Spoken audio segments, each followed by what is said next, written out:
Bonjour à toutes et tous, correction de l'exercice PMA 11E, toujours dans cette série de projections de force dans les coordonnées cartésiens et cylindriques. On vous dit que M est posé sur une surface cylindrique autour de EZ, et on veut nous demander les composantes de la force de réaction dans les deux repères. Alors, en fait, ce que ça signifie cette histoire, c'est que on a un cylindre comme ça.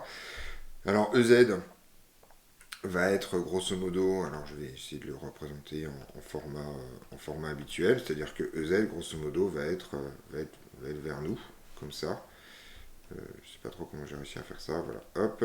Voilà, EZ va être comme ça, voilà, ça c'est EZ, qui est vers nous, et le point M en fait il est posé ici, comme ça sur une surface, hein. Donc si on veut le faire en perspective, hein, voilà, il y a un cylindre et comme ça, d'accord, voilà.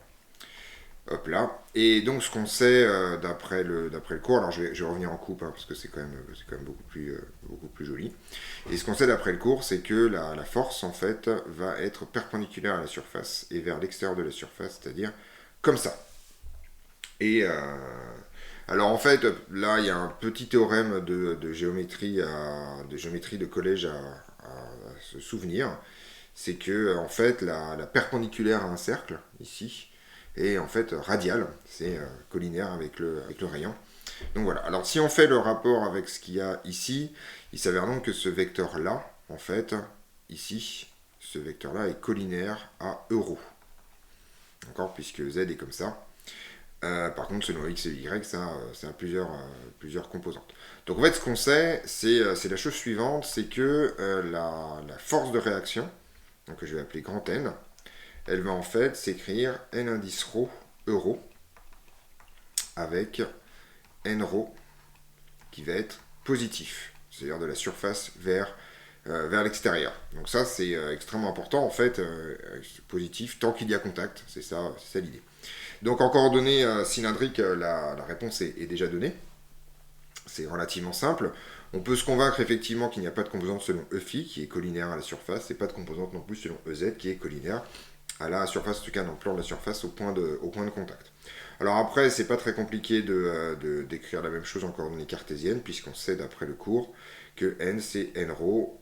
Alors, petite remarque avant de continuer, vu qu'on a vu que n rho c'est positif, on peut aussi écrire que n rho c'est égal à n, c'est-à-dire la norme la norme de la force. Il faut vraiment toujours s'assurer de la positivité des composantes pour égaler la composante et la norme. Si n rho avait été négatif, en fait n rho aurait été égal à moins n. Donc en gros ici on va pouvoir écrire quand même pour conclure sur les coordonnées cylindriques que n rho c'est n que multiplie euro. Ensuite, en coordonnées cartésiennes, ça va aller relativement vite parce qu'on connaît par cœur l'expression de euro dans les coordonnées cartésiennes. Ça va être tout simplement cosinus phi EX plus sinus phi EY. Ça, c'est une façon de l'écrire. Petite remarque, ça s'écrit aussi comme ça. NX EX plus NY EY. Il n'y a pas de composante selon Z. Par contre, il y a une composante selon X et une composante selon EY. Faites attention ici, le signe de NX et de NY est variable en fonction de la position du point M. Ici, si je reprends mon dessin, j'aurais par exemple phi ici, vu la direction de Z. On peut avoir quelque chose comme ça, et donc NX et NY sont largement susceptibles de changer de signe au fur et à mesure que phi tourne. Par contre, n rho, elle, ne changera pas de signe dans cette histoire. Donc après ces commentaires, donc l'exercice en soi était relativement simple, mais les commentaires sont aussi importants, et donc on va pouvoir passer à la suite de cette série d'exercices.